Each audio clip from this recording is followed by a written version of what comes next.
ஏன்பா ருத்ராஜ் கைக்வாடு, இது உனக்கே நியாயமாக இருக்கா?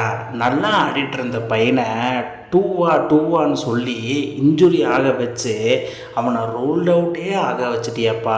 இது உனக்கே நல்லா படுதா? அப்படிங்கிற மாதிரி ஒரு சம்பவம். அது என்னன்னு பார்க்குறதுக்கு முன்னாடி நம்ம சேனலை சப்ஸ்கிரைப் பண்ணிக்கோங்க, கொஞ்சம் சப்போர்ட் பண்ணுங்கள் ஃப்ரெண்ட்ஸ். அதாவது இன்றைக்கி இந்த வீடியோவில் ஆயுஷ் மாத்திரையை பற்றி தான் நம்ம பேச போகிறோம். அந்த ஆயுஷ் மாத்திரைக்கு என்ன நடந்ததுன்னா, லாஸ்ட் கேம் சன்ரைசர்ஸ் ஹைதராபாத் விளையாண்டுருந்தார். நல்லா தான் ஆடிட்டு இருந்தார் பையன் இன்னமும். But Ruturaj Gaikwad CSK captain ஆனதுலேருந்து ஒன்றுமே பண்ணல, நேற்று ஒன்றும் பண்ணல. இவரை நல்லா ஆடின ஆயுஷ் மாத்திரைவா 2-3 அப்படின்னு சொல்லி ஓட விட்டு அவரை ரோல்ட் அவுட்டே ஆக்கி விட்டாப்புல. நானே பெரிய இது, என்னையவே ரூல்ட் அவுட் ஆக்கிட்டியாடா அப்படிங்கிற மாதிரி தான் அவர் மைண்ட் வைஸு. நல்லா, அதாவது ஒரு மேட்ச்சு விட்டு ஒரு மேட்ச்சு செமையான பர்ஃபார்மன்ஸ் பண்ணிட்டு வந்தாப்புல ஆயுஷ் மாத்திரை சென்னை சூப்பர் கிங்ஸ் அணிக்காக.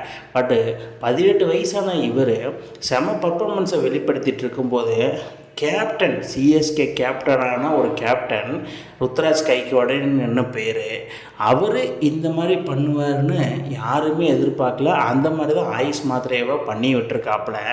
இந்த மாதிரி தரமான சம்பவம் எங்கேயாவது நடக்குமா? ஆனால் அது சென்னை அணியில் நடந்திருக்குது.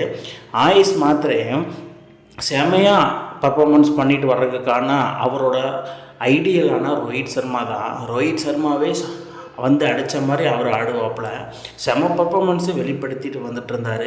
பட் ருத்ராஜ் கைக்வாடு இப்படி பண்ணி விட்டுருக்காரு. ஐயோ சாமி, என்னடா பிளேயிங் 11, என்னடா பிளேயிங் பேட்ஸ்மேனு அப்படிங்கிற மாதிரி ஒரு சம்பவம். ஆனால் ஆயுஷ் மாத்திரைக்கு IPL 2026 இந்த மாதிரி ஒரு பிக் ட்ராபேக் நடக்குன்னு சொல்லி அவரே எதிர்பார்க்கல. பட் யாருமே எதிர்பார்க்கல, இன்க்ளூடு அவர் ஆல்சோ. பட் இது மூலிமா என்ன, சிஎஸ்கே கேப்டனான ருத்ராஜ் கைக்வாடுக்கு கையும் வரல, காலும் வரல, கேப்டனும் வரல, பேட்டிங்கும் வரல, எதுவுமே வரல. அப்படிங்கிற மாதிரி தான் ஆயுஷ் மாத்திரை மத்தியில் அவர் என்ன பண்ணியிருக்கேன்னா, தோனிகிட்ட ஒரு பிக் ஸ்டேட்மெண்ட் வச்சுருக்காரு. அது என்னென்னா, ருத்ராஜ் கைக்வாடு பண்ணுறது கொஞ்சம் கூட சரியில்லை, அவர் கேப்டன்சி சுத்தமாக அவருக்கு வரல, பேட்டிங் வரல, ஃபீல்டிங் வரல, எதுவுமே வரல.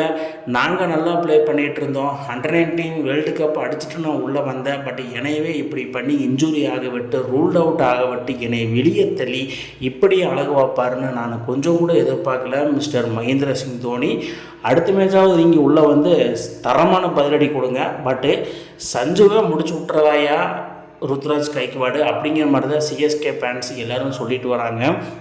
இவரை முடிச்சு விட்டது ஓகே, பட் சஞ்சுவையும் முடிச்சு விட்றாங்க அப்படிங்கிற மாதிரி தான் சொல்லிட்டு வராங்க. ருத்ராஜ் கைக்வாட மாஸ்டர் பிளான் இதுன்னு யாருக்குமே தெரியல. இப்படியா பண்ணுவாங்க?